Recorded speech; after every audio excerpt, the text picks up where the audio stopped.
En este evento nos va a acompañar el presidium la doctora María Guadalupe Fernández Ruiz, jefa de la División de Estudios de Posgrado de la Facultad de Derecho de la Universidad Nacional Autónoma de México. La maestra Trilce Ovilla Bueno, coordinadora de vinculación internacional. Iniciaremos con el mensaje de nuestra querida maestra Trilce Ovilla Bueno.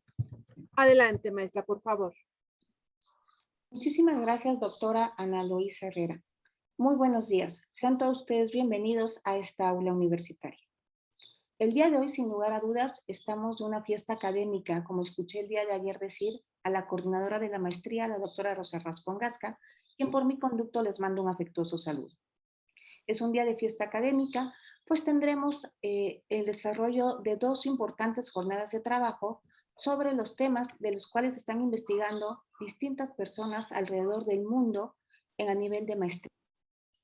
Estos países que participan el día de hoy son Argentina, Bolivia, España, República Checa, Paraguay y obviamente México. Importantes reflexiones saldrán de estos temas, ¿no? Estoy segura de ello, pues versarán sobre derechos humanos, derecho penal, comercio exterior, medio ambiente, cuestiones de índole laboral, ¿no? Y por supuesto un tema que no podemos dejar de lado, que es el de la educación.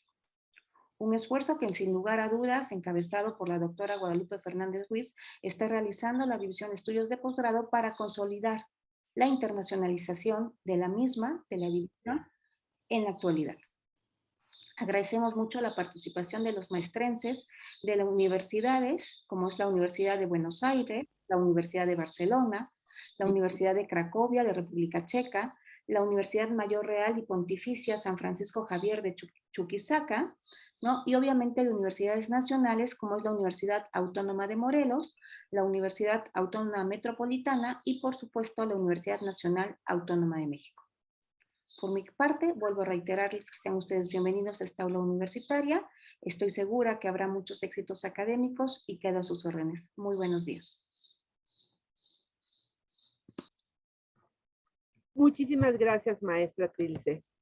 Ahora continuamos con un mensaje y una declaratoria inaugural de la doctora María Guadalupe Fernández Ruiz. Adelante, doctora. Muchas gracias. Muy buenos días. Sean bienvenidos a este primer seminario internacional de maestrenses. Para mí es un gusto encontrarme con ustedes el día de hoy. Les traigo un saludo muy cordial de parte del director de la Facultad de Derecho de la UNAM, el doctor Raúl Contreras Bustamante. Bueno, pues en el mundo de hoy, la construcción de redes en todos los ámbitos se ha visto como resultado de la necesidad de mantenernos comunicados en un continuo avance, aprovechando, desde luego, el uso de las tecnologías de la información y la comunicación. La pandemia que nos aisló y nos recluyó fue mitigada por el uso de los medios digitales y la formación de redes de diversas índoles.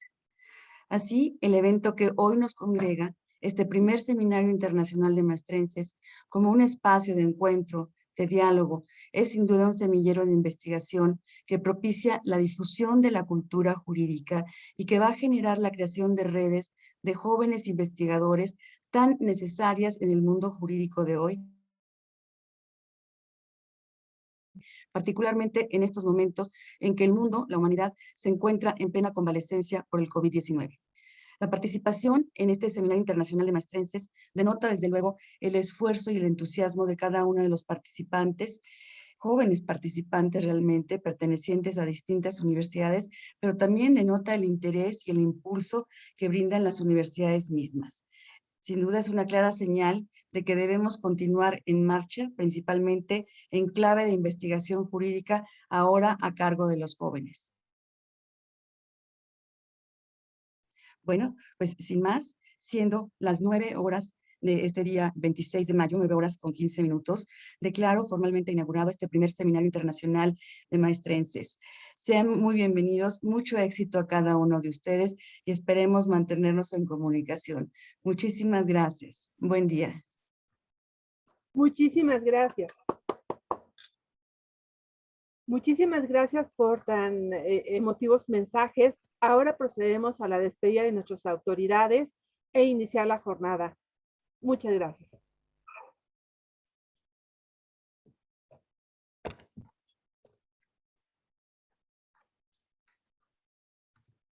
Ok, iniciamos la jornada de este seminario internacional. Les voy a platicar un poquito la metodología para que ustedes tengan conocimiento. Por parte de los ponentes tendrán ellos un tiempo entre 20 y 25 minutos para pronunciar sus palabras y respecto a los temas de investigación. Los temas que están presentando son los temas de investigación de sus tesis académicas de maestría que próximamente tendrán a graduarse. Eso es por lo que corresponde a 20, 25 minutos. 5 minutos previos yo voy a levantar un papel de color para que sepa el ponente de que le restan 5 minutos. Si el tiempo sigue excediendo a los 2 minutos, les podré avisar, voy a interrumpirlos. Eso a efecto de que haya una dinámica y respetar el tiempo de el resto de los compañeros. Ahora, en cuanto a los asistentes, ellos tendrán acceso a su constancia siempre y cuando se hayan inscrito en la dirección electrónica que aparece en el póster. En unos minutos nos las colocarán, unos segundos nos las colocarán en el chat para que ustedes, en caso de que no se hayan inscrito, puedan inscribirse a esa dirección electrónica, darse de alta. Requieren el 85% de asistencia para que se les entregue una constancia. Ese 85% ¿a qué equivale? Son dos jornadas, el día de hoy y de mañana, la cual contempla 11 ponencias. Consiste en el 85% de esas 11 ponencias. En el cambio de cada una de las ponencias se pasará a lista. No es necesario ustedes que coloquen pasen lista por chat. Los compañeros están tomando la lista de ustedes, entonces no se preocupen de esa parte. Sí es importante la asistencia. Muy bien, iniciamos con la primer ponencia. Diego Manrique Azzolini, con el tema ¿Cómo saber si un testigo miente?, de la Universidad de Barcelona, España. Diego Manrique Azzolini es maestro en Derecho con especialización en litigación oral. Es licenciado en Derecho por la Universidad Nacional Autónoma de México. Es maestro en Derecho con especialización en litigación oral por la California Western School of Law de San Diego, Estados Unidos. Actualmente cursa el máster en Derecho y Ciencias Penales en la Universidad de Barcelona y Universidad de Pompeu Fabra. Ha trabajado como litigante en despachos jurídicos en materia laboral y penal. Ha fungido como docente en diversos cursos de habilidades de litigación oral y como principiante, asesor, evaluador y organizador en competencias de litigación penal, mediación y elaboración de casos hipotéticos. En el caso de Diego Manrique Azzolini, él nos mandó su presentación debido a que tiene un compromiso en este momento precisamente en la universidad. Si nos hacen el favor. Adelante.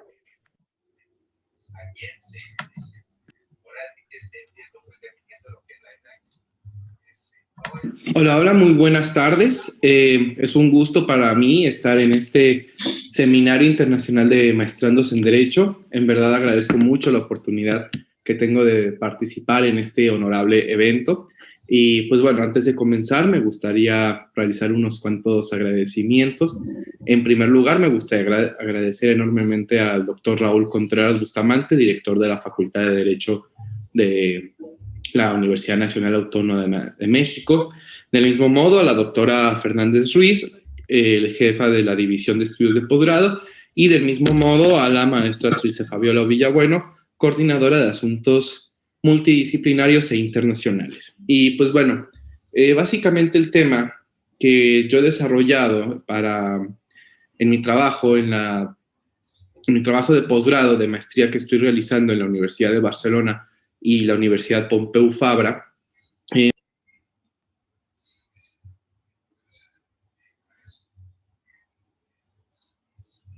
constantemente surge en nuestro sistema jurídico mexicano y pues bueno, a partir de los conocimientos que he adquirido en el programa donde estoy, entonces es que he decidido, digamos, aterrizar esos conocimientos en el contexto mexicano.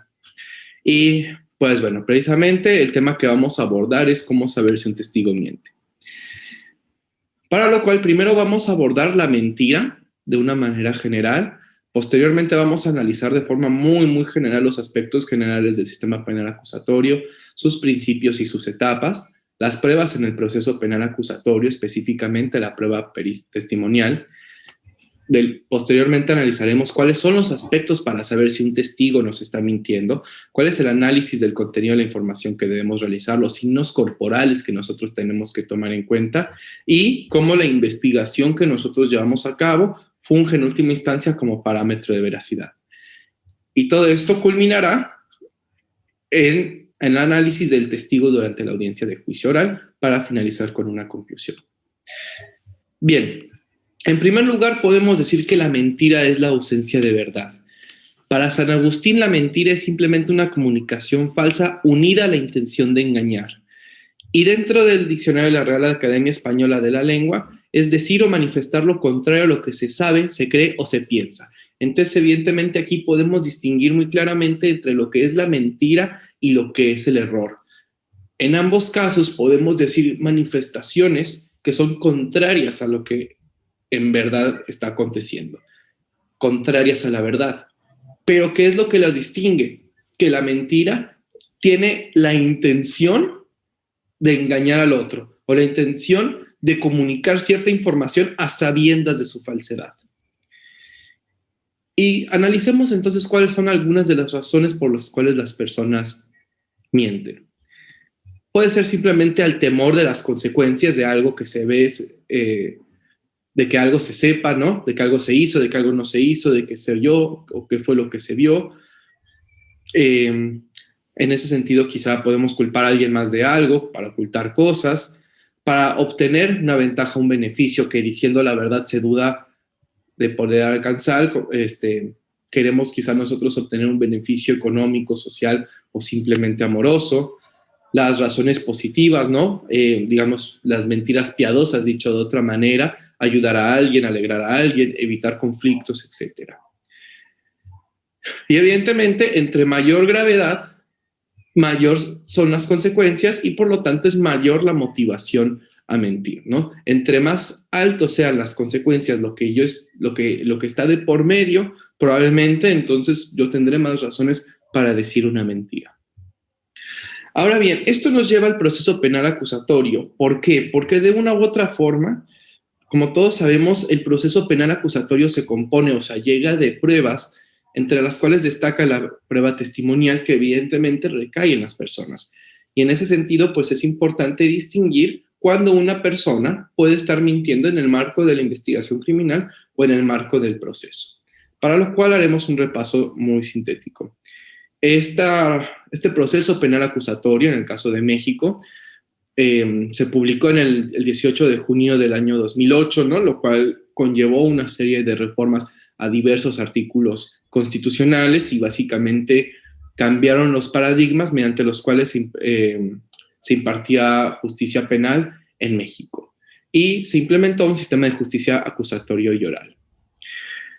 En este sentido, prevalecen la acusatoriedad y la oralidad como características que los diferencian del sistema inquisitivo mixto, que es el sistema que se tenía hasta antes de ese momento. ¿Cuáles son algunos de los principios, algunos, digamos, de los dogmas que se tienen que tener en consideración durante este proceso penal acusatorio? Por un lado, la inmediación, que básicamente nos dice que la audiencia se tiene que desarrollar frente al órgano jurisdiccional, no se puede delegar esta función en nadie más. El juez entonces va a presenciar de manera directa y personalísima la producción probatoria. Por otro lado, también está el principio de contradicción, que básicamente nos dice que las partes pueden conocer, controvertir o confrontar los medios de prueba. Y básicamente consiste en el interés de someter a refutación y contraargumentación la información, actos y pruebas de la contraparte. ¿Y cuáles son algunas de las etapas del proceso penal acusatorio? Bien, en primer lugar vamos a tener la etapa de investigación, que pues básicamente abarca todos, digamos, los momentos o el momento en el cual de manera general se recaba información para que esa información, esos medios de prueba, esos registros de investigación posteriormente sean utilizados como elementos de convicción. Evidentemente el Ministerio Público se hace del conocimiento de la noticia criminal y debe proceder con una investigación oportuna y eficaz. y debe arrojar indicios durante esta etapa de investigación que establezcan que se ha cometido un hecho que la ley señala como delito y que exista la posibilidad de que el imputado lo cometió o participó en su comisión. Por otro lado, tenemos la etapa intermedia, que se divide en la fase escrita y la fase oral. Entonces, por un lado, en la fase escrita tenemos todos aquellos actos hasta antes de la audiencia de juicio oral, antes de la audiencia intermedia, perdón, y posteriormente tenemos la audiencia intermedia que de una u otra forma busca que se depure la litis, que se establezcan cuáles son los medios probatorios que van a llegar a la etapa de juicio oral. En ese sentido, comienza esta etapa cuando se formula acusación, cuando se le da la oportunidad a la víctima de constituirse como acusador coadyuvante y el imputado puede presentar su escrito respectivo. Y pues en la audiencia básicamente se lleva a cabo, por un lado, una exposición sucinta del escrito de acusación, se pueden celebrar acuerdos probatorios, se lleva a cabo un debate probatorio, las cuales se pueden excluir por generar efectos dilatorios, violaciones a derechos humanos o por haber sido declaradas nulas. Y finalmente tenemos la etapa finalmente de juicio oral, ¿no? Que es hacia donde está orientado en principio toda causa, ¿no? A pesar de que la mayoría de los asuntos no lleguen a esta etapa, el cauce natural de estos, pues es que los hechos se aclaren en la audiencia de juicio oral. Para lo cual se llevan a cabo los alegatos de apertura, que es la exposición de la teoría del caso de las partes, el desahogo probatorio de la fiscalía, de la defensa, los alegatos de clausura, que constituyen las conclusiones lógico-jurídicas de cada una de las partes sobre la información que se virtió en juicio, el fallo y la audiencia de individualización de sanciones y reparación del daño. Entonces, bien, en ese sentido, existen diferentes pruebas que nos pueden servir en este proceso penal para llegarnos de información. Por un lado, tenemos la prueba testimonial, que básicamente consiste en que cualquier persona que haya percibido un hecho de relevancia penal debe manifestarlo, ¿no? Tenemos la prueba pericial, que es aquel experto en una ciencia, arte u oficio que aporta conocimientos especializados. La prueba material, en la cual un objeto como tal es relevante para el caso. La prueba documental, en la cual la información que contiene determinado objeto es la que resulta indispensable para el caso.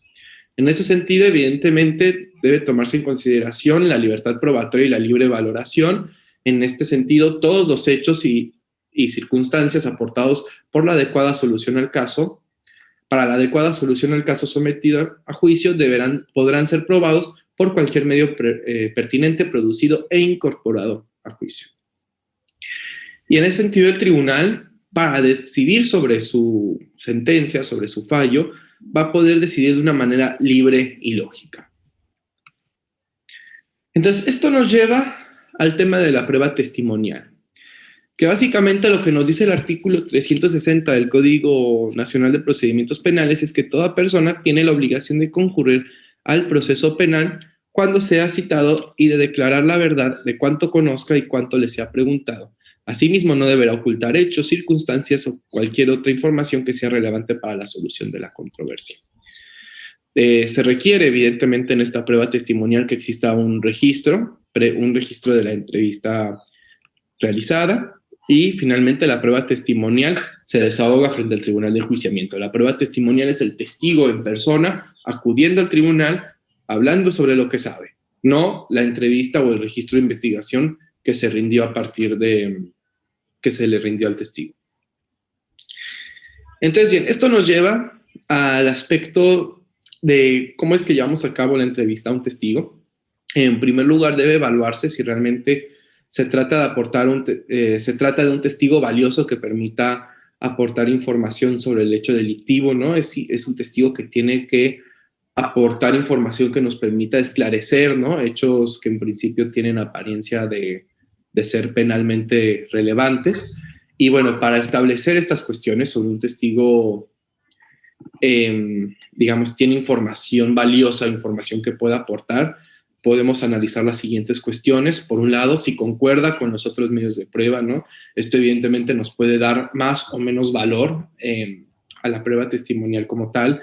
Si lo que el testigo vio lo hubiera podido percibir cualquier otra persona, si está realizando una narración mecánica de hechos o realmente los percibió, si tiene algún interés en el asunto o motivo para mentir, y si el testigo, a pesar de tener algún tipo de interés en el asunto, no ha mentido. Todo este tipo de cuestiones nosotros tenemos que analizarlas al momento de entrevistar al testigo para determinar la calidad de información que nos puede aportar.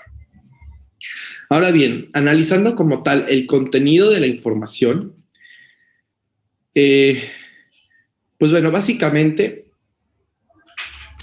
el fundamento teórico, digamos, para analizar el contenido de la información de una entrevista, digamos, lo que la teoría nos dice es que la hipótesis de que una declaración sobre algo percibido debe ser cualitativamente distinta a una declaración inventada, o sea, imaginada, pero no vivida. O sea, lo que nos dice la teoría es que si alguien miente, si alguien dice la verdad, va a haber algún tipo de distinción entre ambas narraciones. Y para distinguir cuál es el tipo de técnica, o el tipo de entrevista, o el tipo de narración, mejor dicho, que podemos nosotros, o sea, que debemos analizar, o para poder distinguir de cuál narración es la que es mentira y cuál es verdadera, es aplicable a algo que se denomina el método de control de la realidad, que básicamente está basado en criterios de verdad y criterios de mentira, que puede ser empleado de forma generalizada para criterios de los casos. Entonces, centrándonos un poco en este criterio de control de realidad como parámetro, como herramienta para determinar si un testigo está inventando una historia o está narrándola porque la presenció, cabe señalar lo siguiente: surge en el año de 1981 por las autoras Marcia Johnson y Carol Wright, y básicamente nos dice que las mentiras sobre acontecimientos reales son experimentados a través de sus procesos perceptivos, por lo cual es mucho más factible que contengan. ¿Que contengan qué? Básicamente información perceptual, como detalles visuales, sonidos, olores y sensaciones físicas, información contextual, dónde y cuándo ocurrió el suceso, información afectiva, detalles sobre cómo alguien se sintió durante el suceso. Si nosotros nos ponemos a analizar, lo que nos dice este método de control de realidad es que cuando alguien está mintiendo, alguien mecaniza la narración, ¿no? Se fija meramente en los hechos como tal, de una manera, casi podríamos señalar, de una forma objetiva. No obstante, lo que no es el control de la realidad es que cuando la forma en la que nosotros percibimos algo, de una u otra forma, va a ser la forma en la cual nosotros después la vamos a transmitir. Si yo tenía miedo en el momento en que lo percibí, probablemente vaya a emitir o vaya a señalar que tenía miedo. Voy a hablar, digamos, de qué es lo que yo estaba viviendo, lo que yo estaba percibiendo en el momento en el que ocurrieron los hechos, ¿no? Contrario, reitero, a una narración meramente mecánica. Y el control de realidad maneja 7 criterios de veracidad. Por un lado, la claridad. ¿Cuál es la cantidad de detalles y la viveza de la declaración? La información perceptual, la cantidad de información que se aporta relacionada con los sentidos. Por ejemplo, vi a Juan, olía a gasolina, escuché un ruido metálico, etc. Información espacial, información relacionada con el lugar donde acontece el relato de la declaración. Salimos de la escuela y fuimos a la tienda que está cruzando la calle. Información temporal, información relacionada con el momento de los hechos. Cuando pasó por mí a la escuela, salí a las 11 de la mañana. Afecto, relación de sentimientos y emociones dentro del relato. Cuando me golpeó me sentí mal, era feliz estando con él, etc. Realismo, cuestionamiento sobre si la historia es plausible y tiene sentido. Me enojé mucho en ese momento, por lo que decidí irme de la fiesta. Entonces, si nos damos cuenta, un poco lo que hace este control de realidad es decirnos, tenemos la narración de una persona que realmente percibió un hecho delictivo. Va a ser una narración que va a tener como influencia la forma en la que lo percibió, los sentidos, lo que sintió en ese momento, las referencias espaciotemporales que tenía en el momento. No va a ser una narración meramente mecánica, meramente, digamos, enfocada, pues, en los hechos de una manera tan objetiva. Ahora bien, tomando ya hablamos, digamos, del control de la realidad como un mecanismo que nos ayuda a detectar si alguien está mintiendo, pero también hay signos corporales de que un testigo puede estar mintiendo. Por ejemplo, hay mecanismos físicos que son síntomas de engaño o tentativas de Hay manifestaciones físicas, movimientos involuntarios, síntomas mentales. ¿Cuáles son algunas de las manifestaciones físicas? El flujo de transpiración, la aceleración en el pulso, la resequedad de la lengua y de la boca, ¿no? En muchas ocasiones esto está provocado por los cambios hormonales o por los cambios que genera en el cuerpo lo que es la mentira, ¿no? En la medida en que, digamos, la mentira exige que existe una desconexión entre lo que realmente se sabe y lo que se está diciendo. Entonces, ese tipo de manifestaciones suelen tomarse en consideración o suelen salir. Los movimientos involuntarios se producen por la pérdida temporal o parcial de control de los movimientos voluntarios.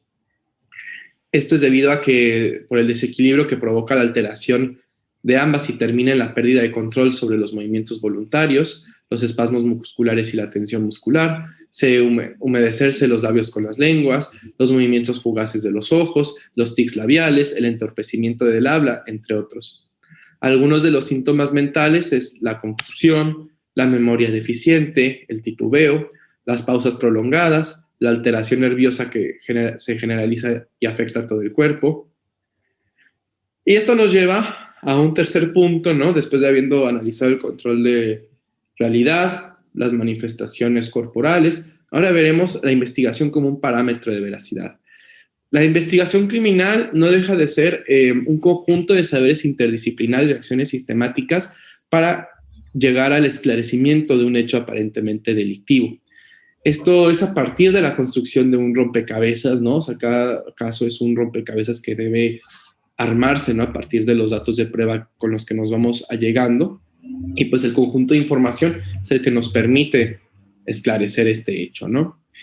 Y si una pieza de rompecabezas no cuadra, es preciso analizar el por qué.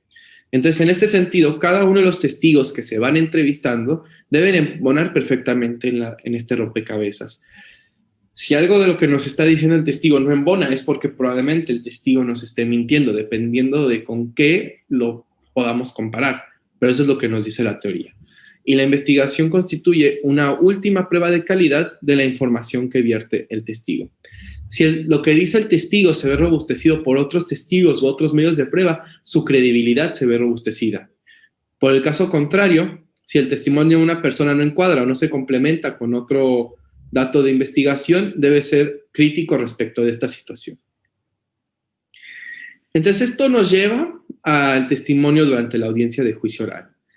En ese sentido, al analizar la credibilidad del testigo, el juez puede apoyarse en la prueba de control de realidad y en los signos corporales que el testigo manifieste, y esto, comparado con las demás pruebas, puede apoyar al juzgador en determinar la veracidad del testigo. Es decir, no estoy tratando de decir que solamente con el control de realidad y viendo si el testigo tiene resequedad en la boca o cuestiones corporales, vaya a emitir una determinación de no credibilidad del testigo. Pero sí pueden servir como, digamos, indicios, o deben ser cuestiones que se deben tomar en consideración o deben ser alertas que el juez tiene que atender, por lo cual, si un testigo presenta este tipo de cuestiones, si un testigo no está narrando sus hechos de una manera perceptiva, está manifestando determinadas expresiones corporales, entonces quizás deba prestar especial atención a este testimonio y valorarlo de manera conjunta con los demás elementos de convicción. Y evidentemente, aquí adquiere particular importancia el principio de mediación que comentamos anteriormente. ¿Por qué? Porque si el juez no está presente durante la realización de esta prueba testimonial, entonces el juez no va a poder visualizar los signos corporales del testigo y no podrá apreciar su declaración de la mejor manera.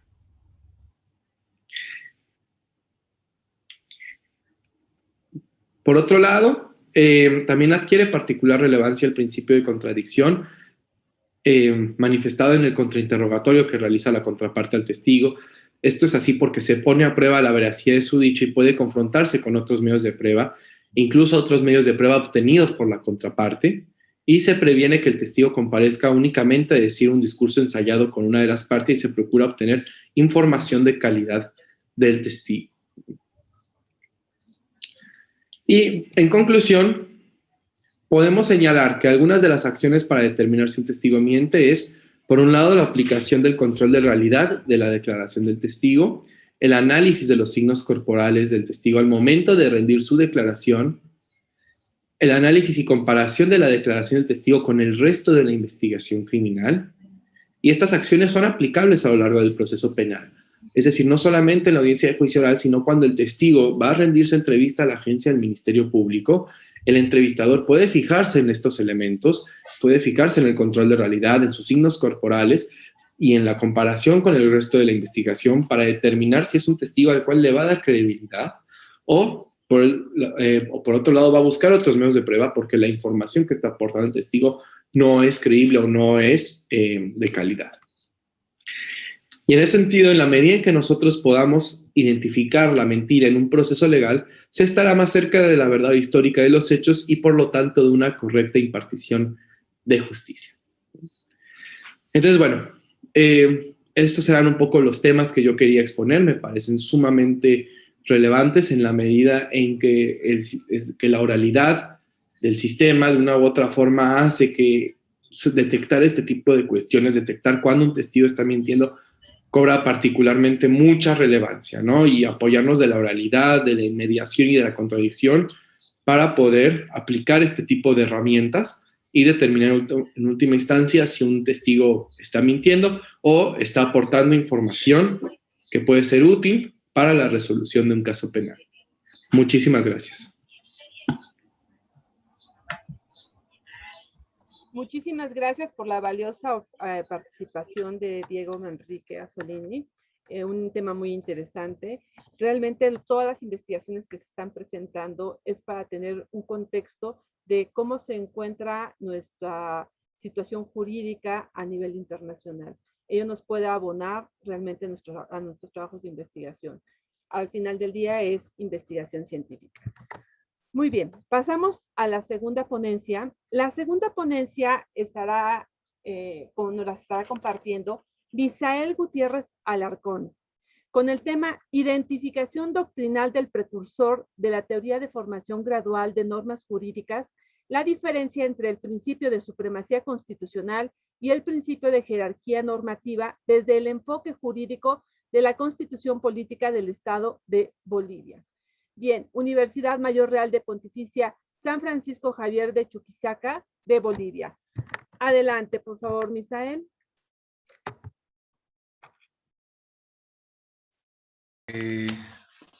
Muy buenos días.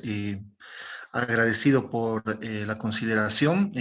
Preliminarmente agradecer a la Universidad Nacional Autónoma de México, a la carrera de Derecho y a la División de Estudios de Posgrado, ¿no? Evidentemente es muy importante participar en este tipo de convocatorias en las cuales promueven a las personas que estudiamos el derecho el poder realizar investigaciones jurídicas, a efectos de poder interrelacionar en ciertos conceptos a nivel espacial, que es muy importante, como lo refería la coordinadora del evento. Mi ponencia es desde un aspecto de un estudio jurídico jurisdiccional del Estado boliviano. Y bueno, ya para entrar directamente al tema, el tiempo es corto, voy a compartir la presente ponencia. Y bueno,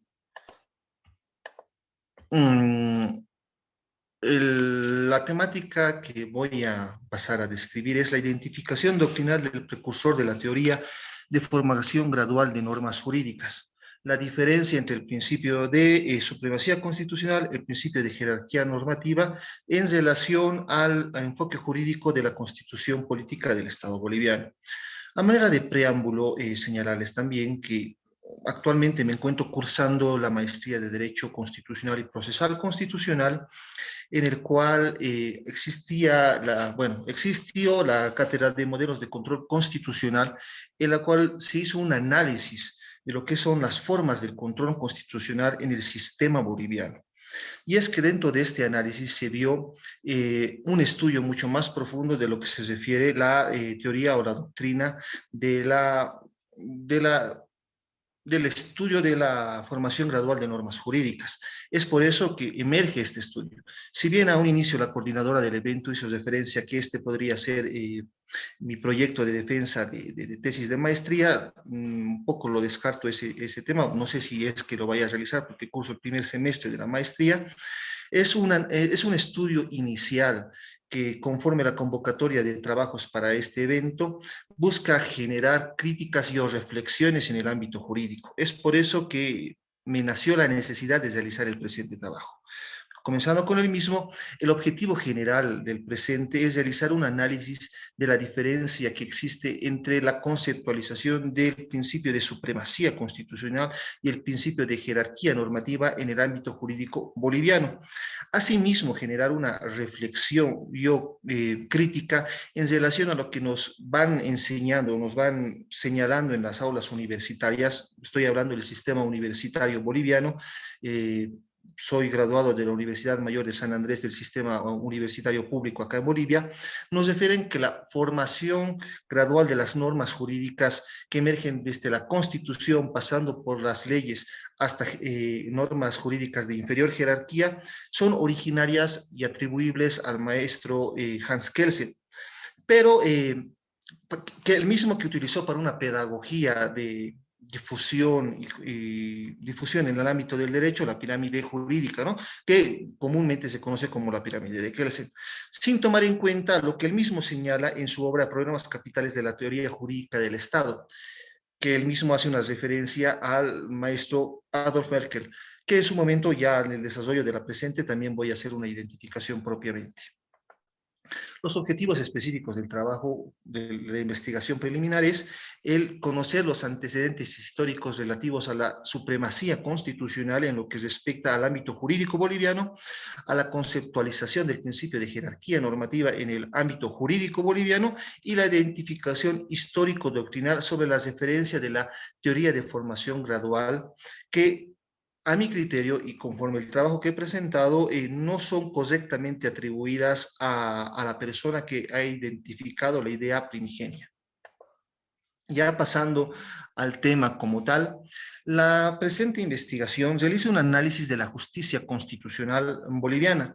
A tal efecto se ha tomado en cuenta al Tribunal Constitucional Boliviano, que tiene una, podríamos llamar así, reciente creación en lo que respecta al Estado boliviano. No voy a identificar al Estado plurinacional de Bolivia ni a la República de Bolivia, en vista que ese es otro tema que también es un objeto de estudio acá en nuestro país, en virtud de que la Constitución nos determina como un Estado republicano y existe un decreto que da las directrices de que sea normado como Estado plurinacional, pero eso es un tema muy aparte. El objetivo es identificar la contribución del Tribunal Constitucional como una instancia técnica a la consolidación al sistema democrático en nuestro país. Esto por medio de la exigencia de una real garantía a los derechos, a la identificación de los derechos y garantías constitucionalmente establecidos a través de la aplicación del control de constitucionalidad. Entrando ya al tema también, para que exista un verdadero control de constitucionalidad en el Estado boliviano, es necesario de que exista un control a la normativa no solamente nacional, sino departamental y municipal. Haciendo un preámbulo o haciendo un resumen, el Estado boliviano cuenta con diferentes tipos de autonomías, departamental, municipal y también tiene autonomías en relación a los pueblos y naciones indígenas, originarios y campesinas. En relación a las autonomías departamentales y municipales, cuentan con un órgano legislativo que pueden emitir normas a nivel departamental o a nivel municipal, que tienen vigencia dentro de la jurisdicción territorial correspondiente.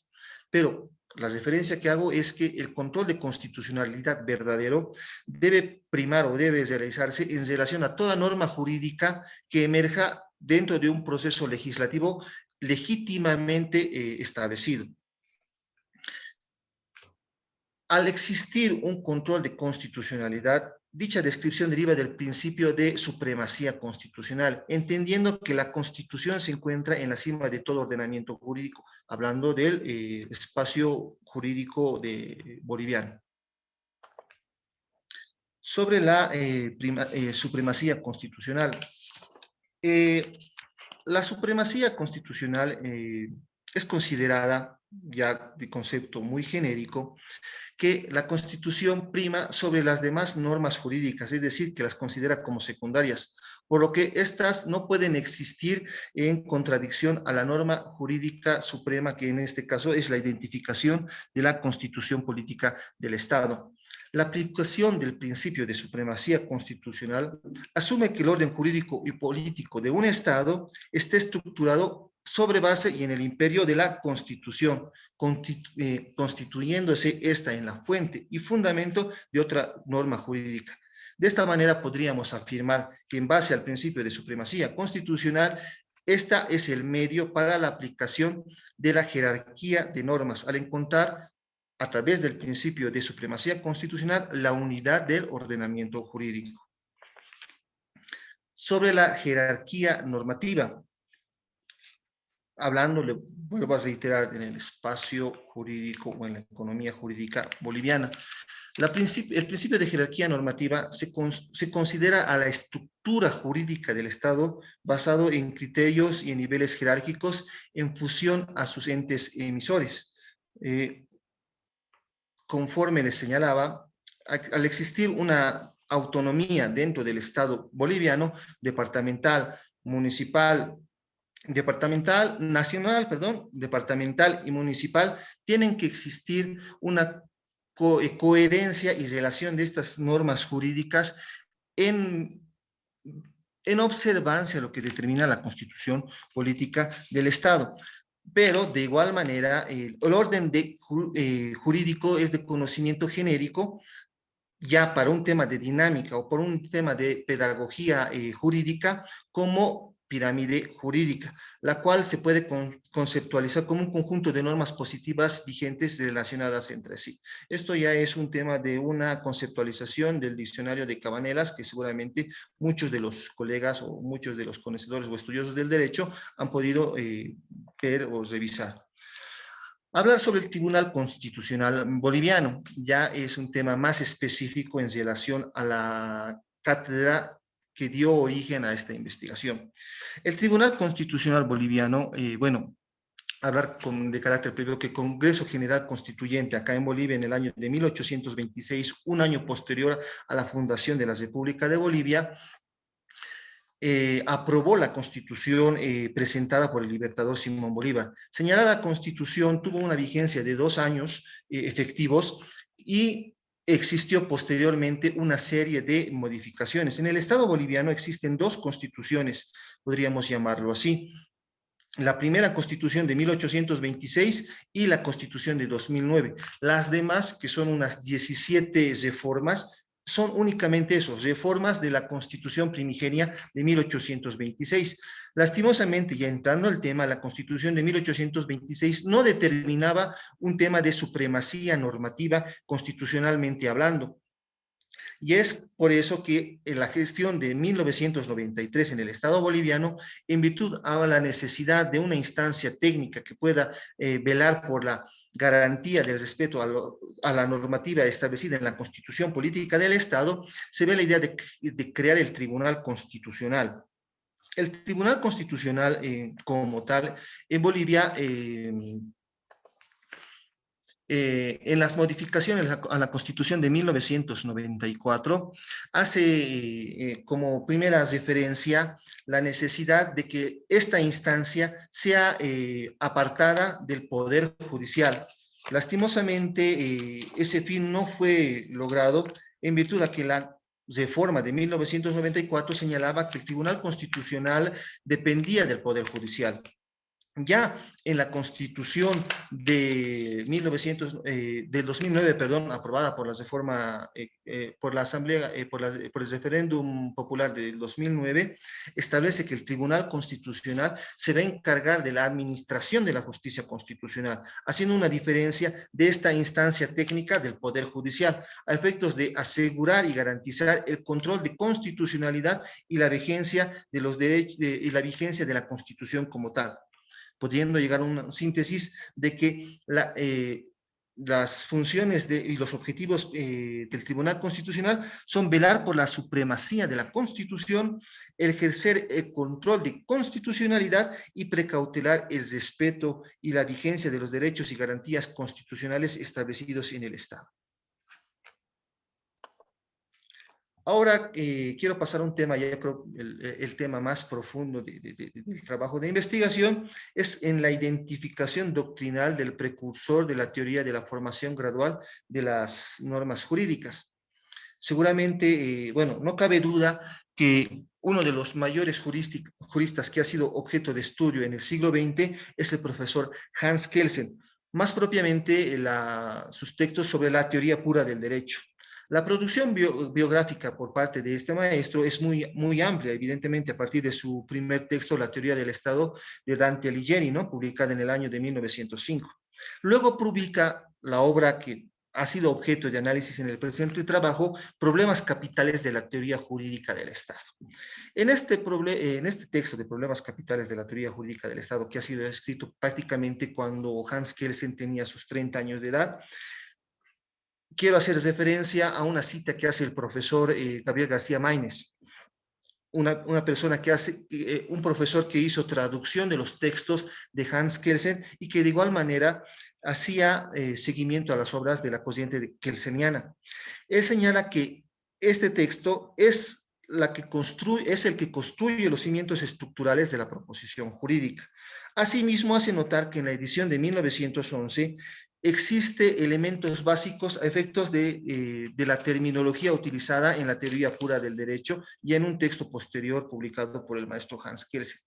Asimismo, el profesor Maínez señala que no existía una estructura ya definida sobre la pirámide jurídica, no se encontraba notoriamente definida, pero los estudios ayudaron a una construcción, los estudios iniciados por el profesor, ya no hablando de Hans Kelsen, sino hablando de Adolf Merkel, que en su obra Construcción de peldaños del ordenamiento jurídico influyeron en la elaboración de la norma, influyeron en la elaboración del texto de la teoría pura del derecho publicado en 1934, la primera edición de la teoría pura del derecho, que ya fue mejorada en la edición de 1960.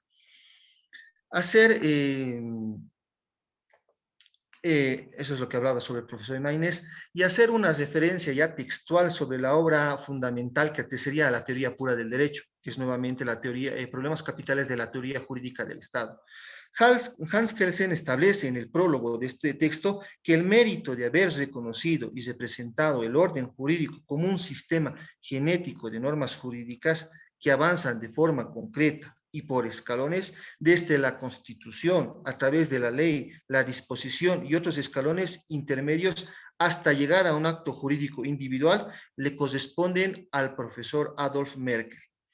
De esta manera podríamos identificar que la dinámica jurídica, que posteriormente pasó a ser identificada como una pirámide jurídica atribuida a Hans Kelsen, inicialmente en sus estudios corresponden en atribución al profesor Adolf Merkel. Ya hablando algo sobre Adolf Merkel, el mismo que a partir del año de 1917 realizó ensayos, dos ensayos importantes son La doble faz del derecho y El derecho a la luz de su aplicación, fueron los orígenes para identificar la teoría del escalonamiento jurídico o la dinámica jurídica, como también el profesor lo definía. Posteriormente realizó un texto, El prolegómeno de una teoría de la estructura escalonada del orden jurídico. Este texto fue uno de los principales utilizados por el profesor Hans Kelsen a efectos de elaborar la teoría pura del derecho y hacer su primera publicación en el año 1934. Como les refería, el objeto del presente trabajo es hacer una identificación propia respecto a quién ha sido el generador o quién ha sido el precursor de la teoría de la formación gradual de normas jurídicas.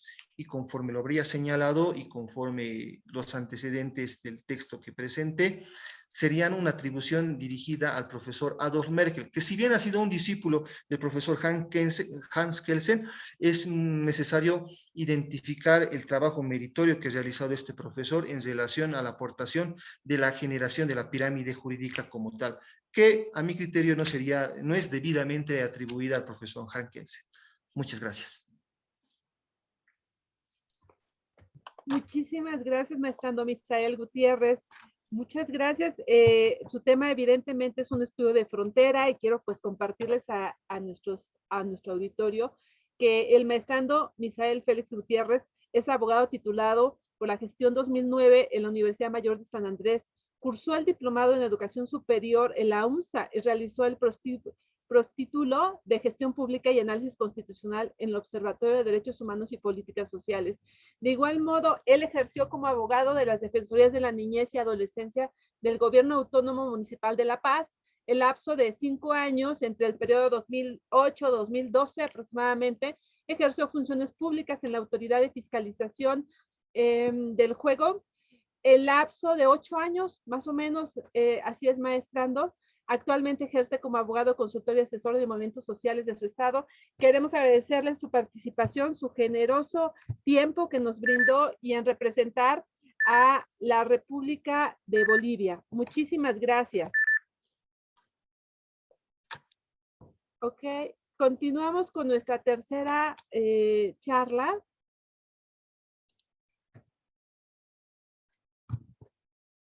Bien, Marco Antonio Contreras. Marco Antonio Contreras está representando a la Universidad Nacional Autónoma de México con el tema flexibilidad, rigidez y resiliencia constitucional, un estudio sobre dichos conceptos y sus implicaciones para la teoría constitucional.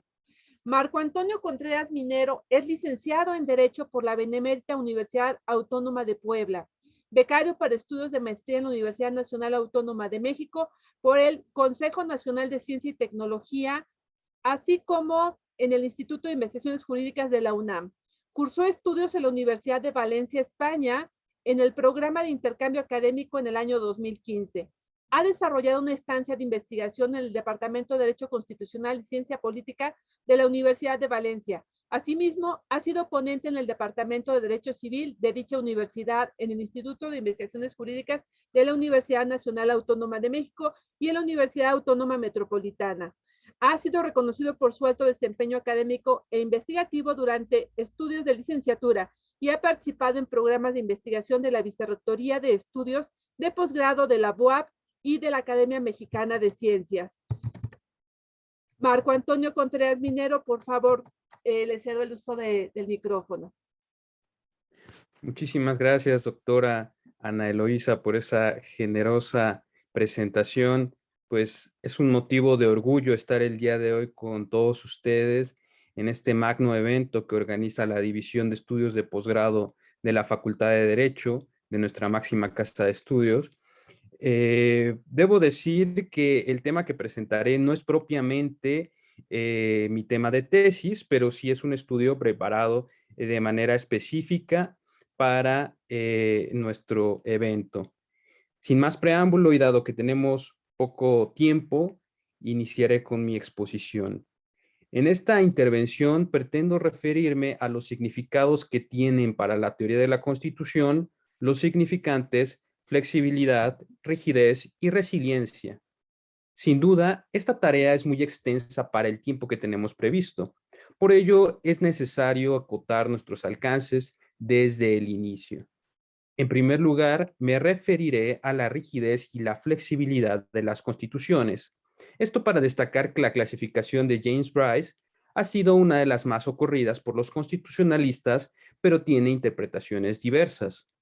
Después me enfocaré brevemente al caso mexicano, ya que, como es de todos conocido, la Constitución Política de los Estados Unidos Mexicanos de 1917 ha tenido múltiples reformas, lo que ha llevado a algunos autores a cuestionar su verdadera rigidez. En particular, nos interesa saber si la clasificación sobre la rigidez y flexibilidad de James Bryce ayuda a explicar el caso mexicano. Enseguida abordaremos la inclusión del concepto resiliencia al ámbito del derecho constitucional. En este apartado hablaremos del concepto resiliencia, cuyo uso es más común en el área de la psicología, pero que también ha sido empleado en menor medida en el derecho constitucional para describir la cualidad de ciertas constituciones a resistir las condiciones adversas. Al ser un trabajo situado, desarrollaremos algunas de las ideas que se han generado desde América Latina y que proponen una visión comunitaria de la resiliencia. Finalmente, realizaremos una crítica a la utilización del concepto resiliencia en su vertiente individualista, es decir, como cualidad de una constitución. La distinción entre constituciones rígidas y flexibles es una de las más comunes. La clasificación expuesta por James Bryce es prácticamente referencia obligada en todo manual de derecho constitucional. En general, los constitucionalistas han entendido que el criterio diferenciador radica en el proceso de reforma de la Constitución. Por ello, se habla de constituciones rígidas cuando se hace referencia a aquellas que prevén un procedimiento específico para la modificación de las normas constitucionales, siendo diferente al de las leyes ordinarias. En oposición, las constituciones flexibles no prevén un procedimiento de reforma diverso al de las leyes ordinarias. El ejemplo prototípico es Inglaterra. Algunos han establecido que en la práctica no tiene mucho sentido distinguir entre rigidez y flexibilidad constitucional, dado que la mayor cantidad de constituciones en la actualidad son rígidas. Por otra parte, hay autores como Reinaldo Vanossi que han mostrado su incredulidad respecto a esta distinción, aduciendo que incluso las constituciones flexibles tienen un proceso diferenciado para la reforma de una ley ordinaria respecto de aquellas de orden constitucional o que afectan el régimen político del país. En ese sentido, el constitucionalista argentino menciona que en Gran Bretaña el cambio constitucional en dichas materias corresponde al cuerpo electoral mediante referéndum, lo que lo lleva a sostener que no existen las constituciones flexibles, pues siempre es dable hallar alguna nota indicativa de cierta rigidez. Por su parte, Ricardo Guastini prefiere hablar de grados de rigidez, ya que desde su punto de vista una constitución puede ser más o menos rígida, más o menos flexible. Desde esta perspectiva, el grado de rigidez depende del grado de dificultad que se establece en el procedimiento de reforma. La postura de Alejandro Pache sobre el tema que nos ocupa contradice a la mayoría de la doctrina. El autor italiano sostiene que la distinción entre constituciones rígidas y flexibles, usada comúnmente en la literatura especializada, no es la de James Bryce, sino la de su colega y amigo Albert Penn-Dicey. A decir de Alessandro Pache, Penn-Dicey realizó una interpretación sesgada de la obra de James Bryce, debido a que éste entendió que la rigidez derivaba de la modificación del texto constitucional por un procedimiento especial y no como postulaba Bryce, que la diferencia estribaba en el diverso régimen jurídico de cada constitución. Por lo tanto, para Bryce, la clasificación flexible se vinculaba con las llamadas constituciones históricas y la clasificación rígidas con las constituciones escritas. Ahora me quiero referir al caso mexicano. A decir de Miguel Carbonell, la Constitución mexicana es rígida en un doble sentido. En primer lugar, porque se utiliza un procedimiento distinto al de las reformas ordinarias para la reforma de la Constitución, y en segundo lugar, porque este procedimiento se realiza por un órgano distinto, el denominado poder de reforma. En contraste con este postulado, se suele mencionar el intenso reformismo, lo cual nos lleva a la pregunta recurrente: ¿cuánto de la Constitución mexicana de 1917 queda hoy en día? Jorge Carpizo, en un texto publicado en 2011, exponía que el número de palabras de la Constitución mexicana se había incrementado en un 145.8%. Con toda seguridad, este porcentaje se ha incrementado desde entonces. Si utilizamos otra forma de medición, en la que se considere el número de reformas que ha tenido cada artículo, desde el primero hasta el 136 de la Constitución mexicana, en la actualidad las reformas constitucionales por artículo ascienden a 747. Otra forma de medir las modificaciones formales a la Constitución sería imaginar cuántos artículos de nuestra actual Constitución podrían ser reconocidos por los constituyentes queretanos de 1917. Es decir, ¿qué artículos no han sufrido reforma alguna? A la fecha, 21 artículos son los que han resistido el paso del tiempo y los impulsos reformadores. Debido a esta tendencia, autores como Miguel Carbonell han sostenido que la rigidez constitucional no ha sido una realidad en su funcionamiento práctico. En México, el arribo del pluralismo político en el siglo pasado se encuentra relacionado con el aumento en el número de reformas constitucionales. Es decir, a contrario de lo que se podría pensar, ante el incremento de fuerzas partidistas y el debilitamiento del partido hegemónico, la Constitución fue objeto de numerosas reformas. Así lo señalan Amparo Casar y Marván Laborde, quienes mencionan que la frecuencia de las reformas a la Constitución se incrementó desde 1982. ¿El intenso reformismo es un problema per se? No necesariamente. En todo caso, como señala Rubén Martínez Dalmau, el problema es que dichas reformas no han sido democráticas. Han sido reformas que convirtieron el Estado protector establecido en 1917 en un Estado neoliberal. Aunado a esto, Roberto Niembro ha postulado que en México se ha vivido una especie de constitucionalismo autoritario, el cual desde su punto de vista terminó en 2018. A grandes rasgos, este tipo de constitucionalismo puede resumirse como aquel en el que la Constitución liberal democrática no limita ya a las élites gobernantes. En ese sentido, la Constitución es instrumentalizada. Se utiliza por las élites para proveer de símbolos y generar apariencias con el fin de disimular prácticas autoritarias. Se trata de un constitucionalismo que pretende ser persuasivo mediante el engaño, al postular una supuesta inclusión de las demandas de las personas en el texto constitucional.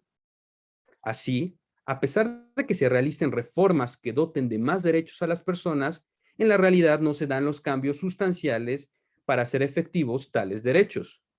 Roberto Niembro considera que un ejemplo de esta práctica fue la reforma constitucional en materia energética de 2013, producida en la coyuntura del Pacto por México. Por cuanto hace este apartado, podemos decir que la tradicional clasificación que distingue entre constituciones rígidas y flexibles, aplicada al caso mexicano, desde nuestro punto de vista, simplifica demasiado el panorama de la reforma de la Constitución mexicana.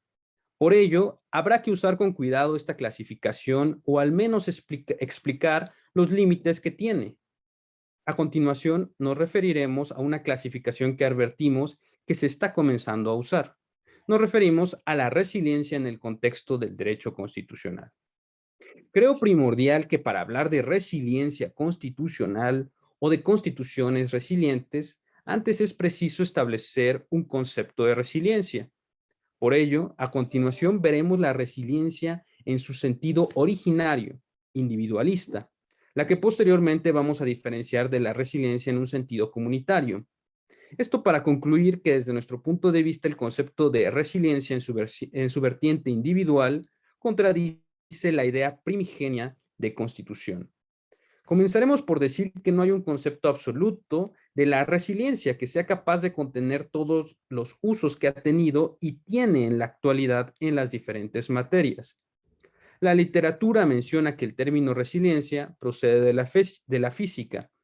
Es utilizado en la ingeniería civil y la metalurgia para calcular la capacidad de determinados materiales de recuperarse o volver a su posición original cuando han soportado ciertas cargas o impacto que los deforma. Esta palabra es trasladada en los años 80 del siglo pasado a las ciencias sociales. En la psicología es utilizada para describir la capacidad de las personas que viven en contextos de alto riesgo y que a pesar de su situación pueden desarrollarse psicológicamente sanos y sobreponerse a la adversidad. El concepto es polisémico y hoy en día se utiliza en diferentes áreas como por ejemplo ecología, economía política, en políticas públicas, en urbanismo, se habla de ciudades resilientes, etc. Tal y como sucede con los conceptos que llegan a tener cierta popularidad, el vocablo resiliencia ha permeado en las diferentes materias y el ámbito constitucional no ha estado exento de esta influencia. En Brasil, Oscar Vilhena Vieira ha utilizado el concepto resiliencia para describir la capacidad que tiene una constitución para ser flexible sin deformarse en extremo, es decir, adaptarse a los vaivenes políticos sin perder su identidad. El autor se enfoca en estudiar la Constitución brasileña de 1988. En España, Marta León Alonso se pronuncia a favor de fijar un umbral a la capacidad de resiliencia, más allá del cual la norma fundamental sería incapaz de absorber las perturbaciones y de mantener su identidad primigenia. Sobrepasado este punto de inflexión, la Constitución perdería su esencia y dejaría de cumplir sus dos funciones basilares, es decir, garantizar los derechos y dividir y controlar el poder. La autora nos advierte que el admitir la resiliencia de la Constitución podría tener un efecto perverso, debido a que tal noción se presenta como la forma en que la Constitución es capaz de adaptarse a la adversidad. No obstante, obvia el análisis de las causas de la crisis. Albert Noguera no se refiere a la resiliencia como una cualidad de la Constitución, por lo que se separa de las interpretaciones anteriores. El profesor español plantea la resiliencia en un sentido social, la cual se podría presentar de forma distinta en dos escenarios constitucionales, en un Estado constitucional y en una sociedad postconstitucional, es decir, sin un orden constitucional. Dentro del Estado constitucional menciona Noguera que se pueden generar condiciones que favorezcan el surgimiento de formas de resiliencia social política que actuarían frente al ataque neoliberal, como un mecanismo alternativo de garantía de derechos caracterizados por ser colectivos, institucionalizados y con una voluntad transformadora. Por otra parte, en una sociedad postconstitucional, la resiliencia social solo puede ser de tipo salvaje, constituyendo un mecanismo de garantía de derechos caracterizado por el individualismo, la improvisación y el acriticismo. En este sentido, nos parece adecuado el planteamiento del profesor Noguera, ya que no utiliza el término resiliente como adjetivo de Constitución.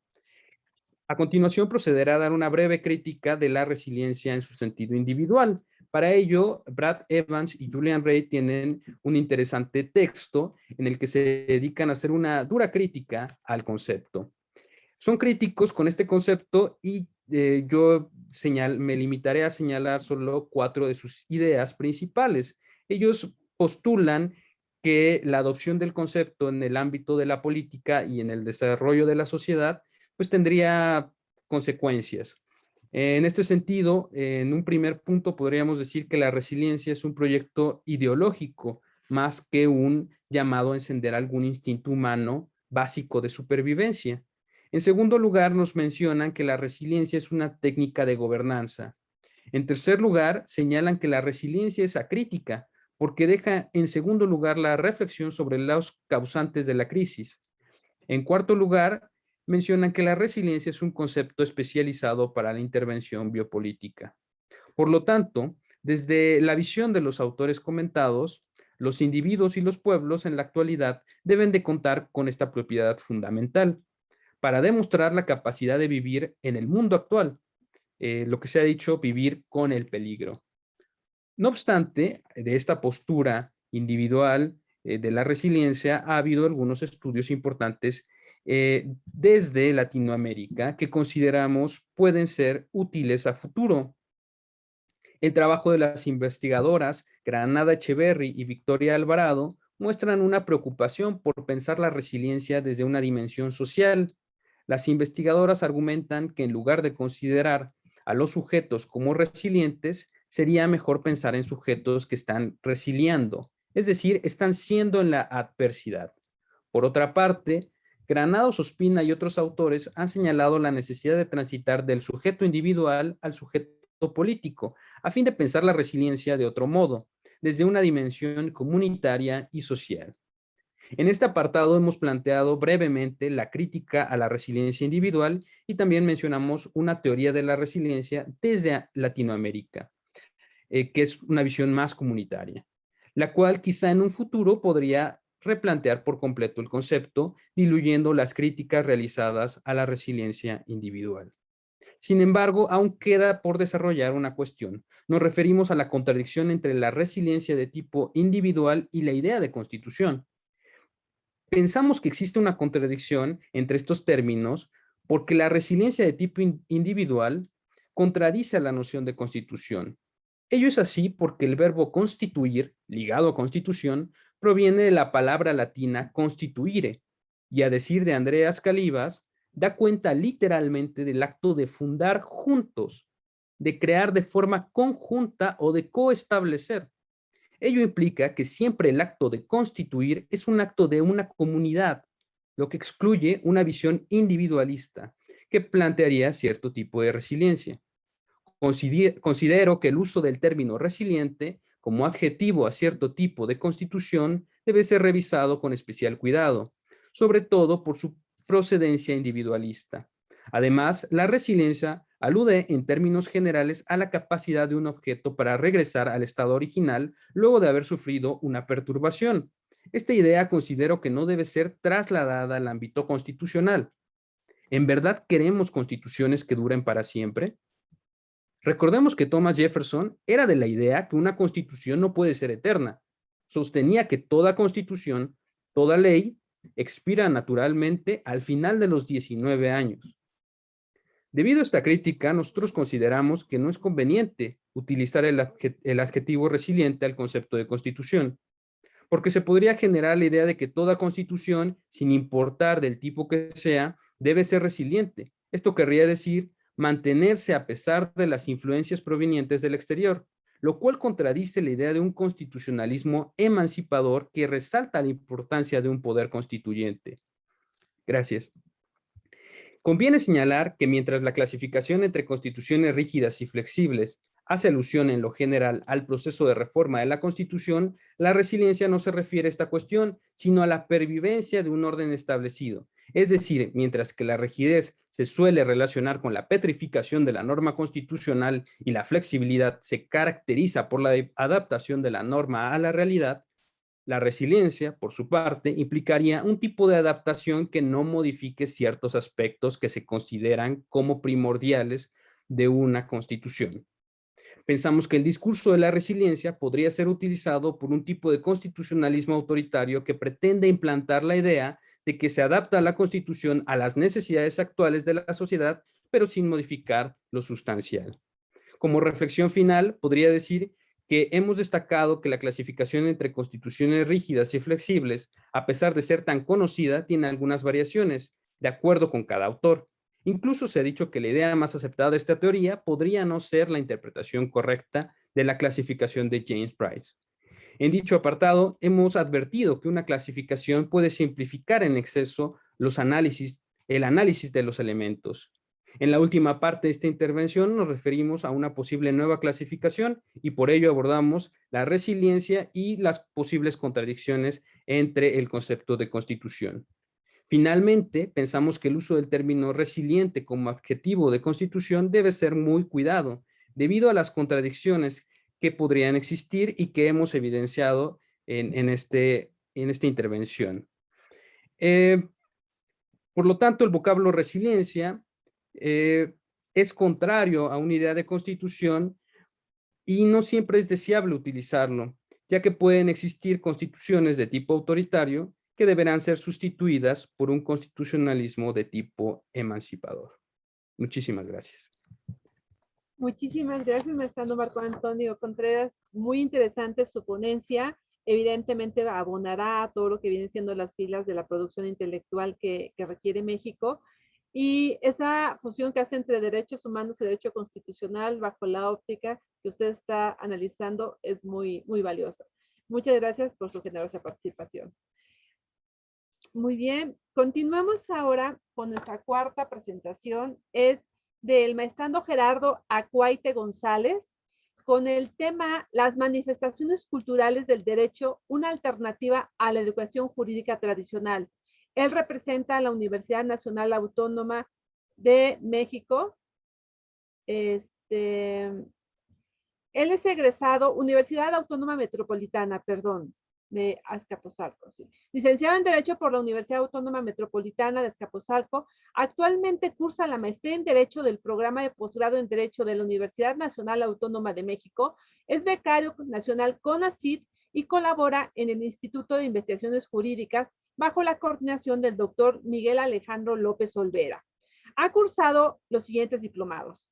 En la UAM, Política, Derecho y Gestión Ambientales, diplomado en Derecho Energético, diplomado en Derechos Humanos, Derecho Indígena y la Participación de las Mujeres en el Siglo XXI, en el Instituto de Investigaciones Jurídicas con el diplomado Derechos Humanos y Bloque de Constitucionalidad, y en el Centro de Estudios sobre América Latina de la Universidad de Bolonia, el curso Metodología de la Comparación Jurídica, Modelos de Justicia Constitucional Supranacional, Electoral y Ambiental.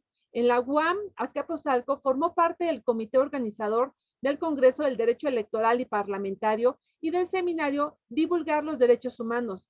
Fue ponente y coordinador en el primer seminario Nuevos Paradigmas del Derecho Constitucional Mexicano. En el Instituto de Investigaciones Jurídicas ha sido ponente en los seminarios Poderes Tradicionales y Órganos Constitucionales Autónomos, los órganos constitucionales autónomos ante la emergencia de la COVID-19 y la autonomía de los órganos constitucionales autónomos y su función de control. Adelante, maestrando, por favor.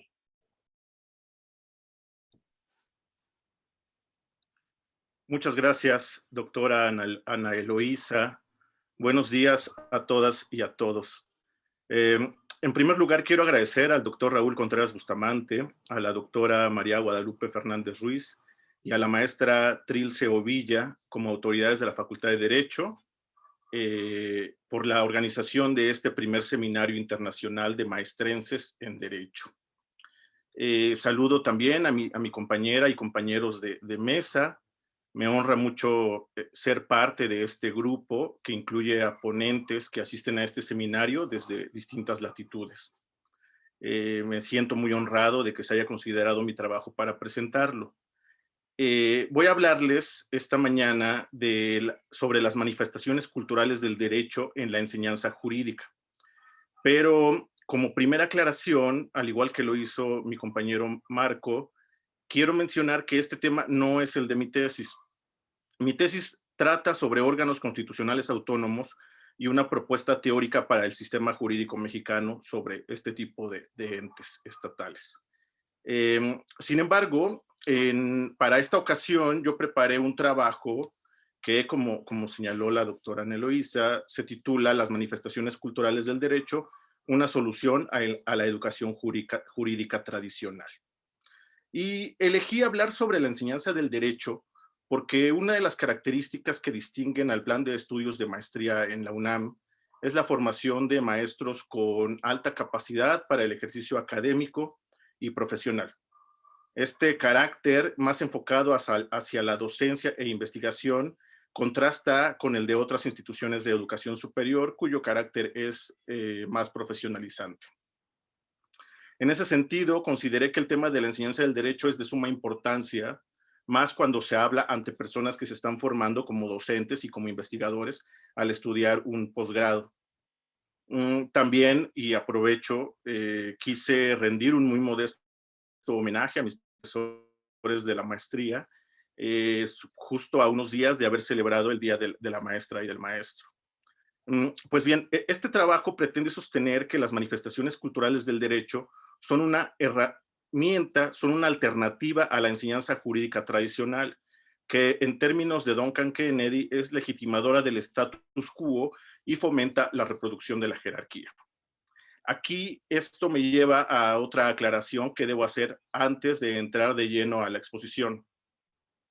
Aunque me he apoyado en Kennedy para señalar los efectos perniciosos de la enseñanza tradicional del derecho, únicamente me voy a referir a la experiencia de nuestro país. Es de todo sabido que uno de los problemas actuales de la enseñanza, de la educación, no solo hablando del derecho, sino en general, es la proliferación de escuelas de educación superior hasta cierto punto con un descontrol. Esto pone en evidencia algo muy grave. Se está tomando a la educación como una mercancía y no solo eso, yo pienso que otra de las consecuencias es que se precariza la docencia e investigación. Pero bueno, en mi experiencia, aunque como ya mencioné, uno de los objetivos señalados en el plan de estudios de la maestría es la formación de maestros, voy a hablar de mi experiencia. Tengo compañeras y compañeros cuyo interés precisamente no es el de hacer investigación o de ser docentes. Hace unos días, en un seminario de investigación, nos decía un profesor que parece que estudian el posgrado para obtener un título nobiliario, lo cual no es y ni debe de ser el caso. Por eso el trabajo que se presenta en este momento se sitúa únicamente en el contexto nacional, con la aclaración que ya hice de que se toma como referente a Duncan Kennedy. Y sobre todo porque, como ya se ha advertido del programa del mismo seminario, existen participantes de otros países. Entonces, para poder llegar a este objetivo del trabajo, primero voy a tratar de articular cuál es la relación existente entre los conceptos de cultura y derecho, para de esta forma arribar a una definición de lo que es manifestaciones culturales del derecho, para después, en un segundo momento, establecer cuál es la utilidad de estas para la enseñanza jurídica. Finalmente, ahí adelanto cuál es la conclusión de este trabajo, es que las manifestaciones culturales del derecho son evidentemente una solución a la educación jurídica tradicional. Y pues bien, para quienes estudiamos derecho, nos queda claro que esta materia, que el derecho está presente en todo, en todas partes, en cada momento de la vida. Tal vez esto no es tan evidente para quienes no han hecho del derecho su materia de estudio, ¿no? Tal vez sea más difícil identificar este carácter omnipresente del derecho.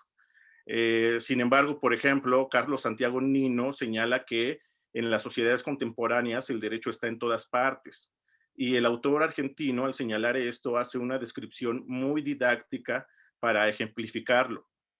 No voy a hacer toda la relación que establece en su texto, pero, por ejemplo, nos dice que cuando alguien se despierta y después opta por no cantar bajo la ducha, lo hace motivado por la poca sensibilidad artística de sus vecinos que podrían hacer valer ciertas ordenanzas contra los ruidos molestos. Continúa el autor y dice que cuando esta misma persona se viste previamente a salir de su casa, pues lo hace para cumplir con ciertas regulaciones jurídicas. O, por ejemplo, cuando aborda un ómnibus público, pues celebra un contrato tácito de transporte. Entonces, es válido afirmar que el derecho es omnipresente. Esta característica se advierte tanto en los hechos o actos trascendentales en la vida de una persona, me refiero al nacimiento, mayoría de edad, matrimonio, divorcio, jubilación, muerte, como en los hechos o actos simples y cotidianos. Por ejemplo, respetar los semáforos, comprar el periódico, pagar algún impuesto o derecho, pagar la renta al casero o pagar cualquier servicio. Y quiero relacionar esta característica del derecho, la característica de ser omnipresente, porque como nos señala Alfonso Caso, el derecho es como la religión y el arte, un producto social, nos manifiesta la cultura de un pueblo, es un efecto de las vicisitudes subjetivas y objetivas que forman su historia. Sirva esto como puente para comenzar a hablar de cultura. El concepto de cultura es polisémico. El término puede usarse tanto como cúmulo de conocimientos, como cultivo, como civilización, como desarrollo, como comportamiento. En todo caso, para Jaime Cárdenas, lo medular del concepto de cultura son las ideas y categorías del pensamiento seleccionadas y transmitidas históricamente, así como sus valores concomitantes.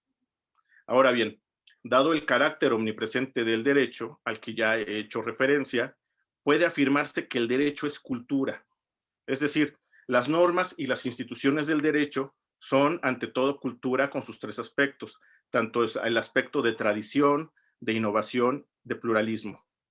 Porque también, como lo afirma el profesor José Ramón Narváez, existe una imagen o idea del derecho en la cultura y de esa lectura de las imágenes se requieren algunas herramientas, por lo que es necesario establecer una metodología idónea. A esta metodología nos vamos a hacer referencia más adelante cuando hablemos de las manifestaciones culturales del derecho, pero creo que conviene que quede señalada desde este momento. Porque para esta propuesta del uso hermenéutico de las distintas manifestaciones culturales, se tiene que analizar al derecho en su realidad social.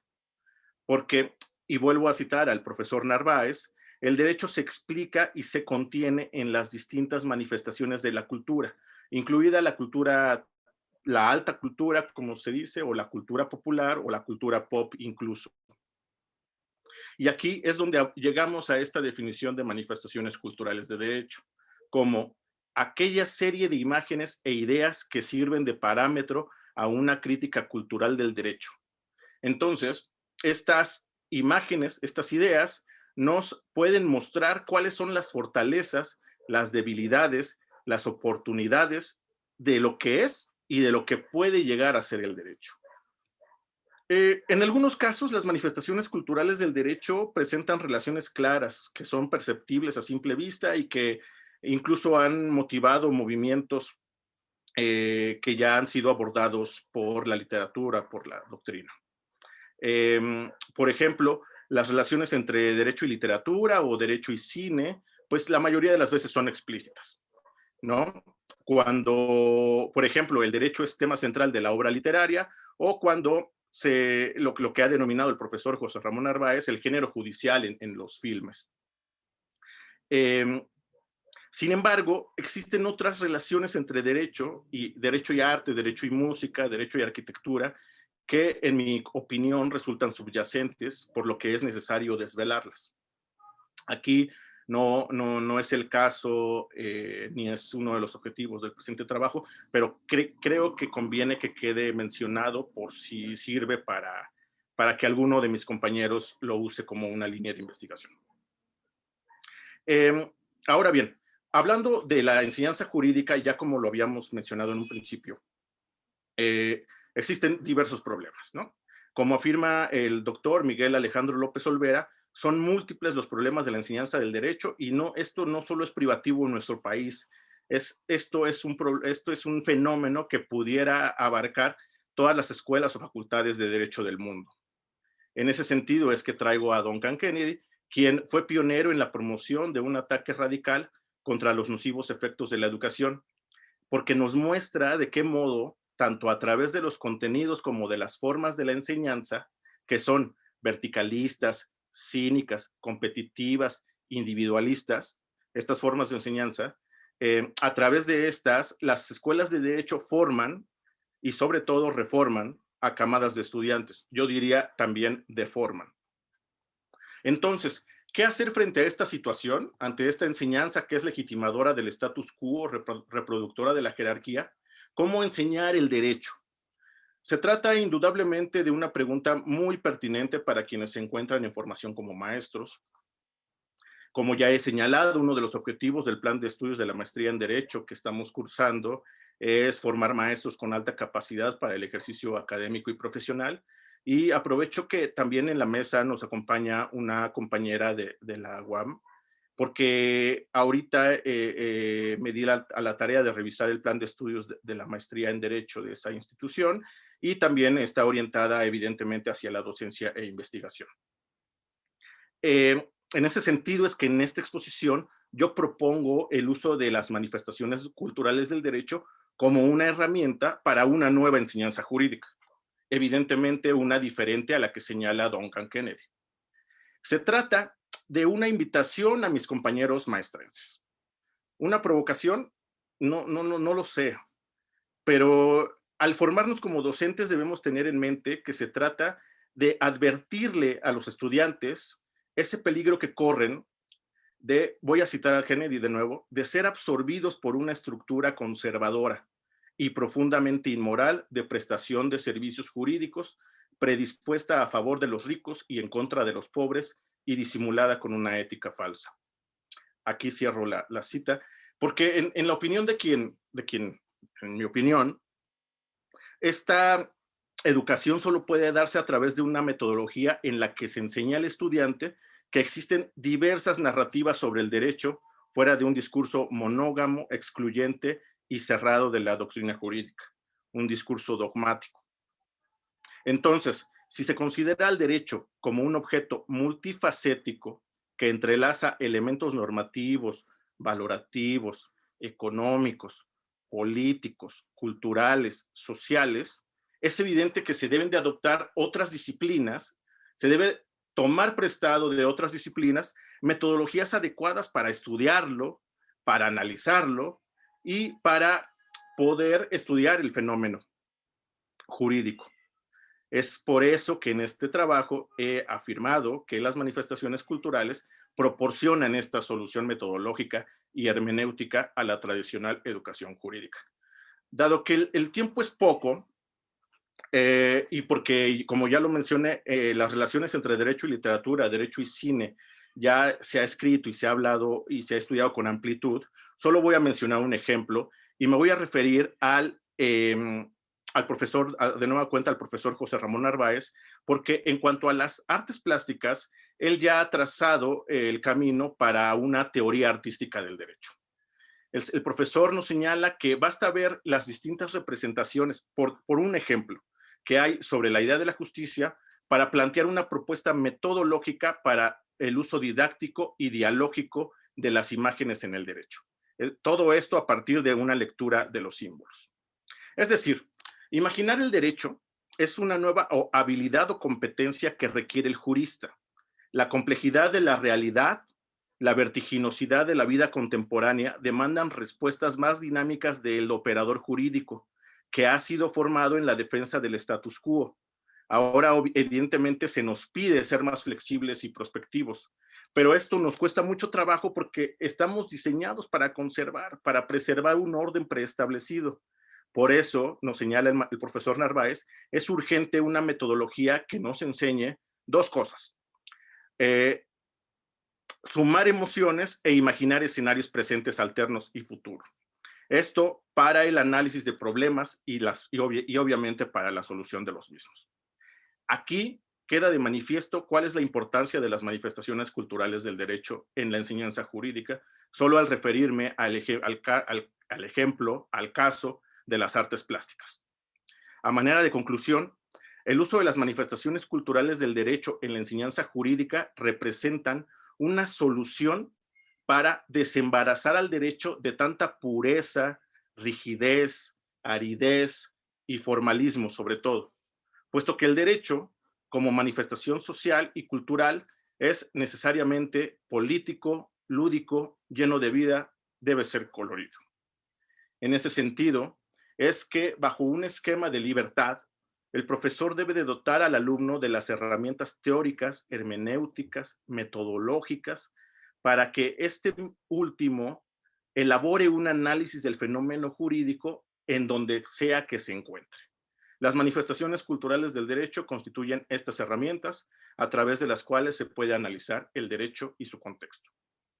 Finalmente, quiero concluir con un fragmento de un texto de Óscar Correas que nos hizo favor la profesora Aleida Hernández de compartir. Y comienzo la cita. ¿Qué esperar de la enseñanza del derecho? Poco. Los abogados son los funcionarios del sistema. Por tanto, son sus apologetas naturales. No puede esperarse una transformación total de esto, pero sí puede esperarse incidir en la formación de alguna parte del alumnado, interesado en la democracia y el cambio social. La tarea vale la pena. Lo que podemos hacer los dedicados a la filosofía del derecho es dar clases lo mejor posible, escribir artículos y libros modernos y tener una actitud receptiva y generosa para con los estudiantes. Ser tolerantes y amigos entre nosotros, discutir respetuosamente, no descalificar ni ningunear tendencias. Sería todo por mi parte. Muchas gracias y quedo a la orden.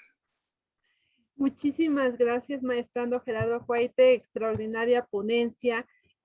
Con esta cerramos la sesión del día de hoy. Agradecer a Diego Manrique Azzolini, a Misael Félix Gutiérrez Alarcón, Marco Antonio Contreras Minero, Gerardo Acuaite González, quienes con sus generosas participaciones nos compartieron sus investigaciones que están desarrollando o que desarrollaron para lo que es el evento. Se les agradece muchísimo la asistencia a todos nuestros compañeros que se encuentran en esta sesión virtual y se les invita mañana a las 9 de la mañana a poder incorporarse con nosotros en la segunda jornada. Muchísimas gracias, que tengan un bonito día.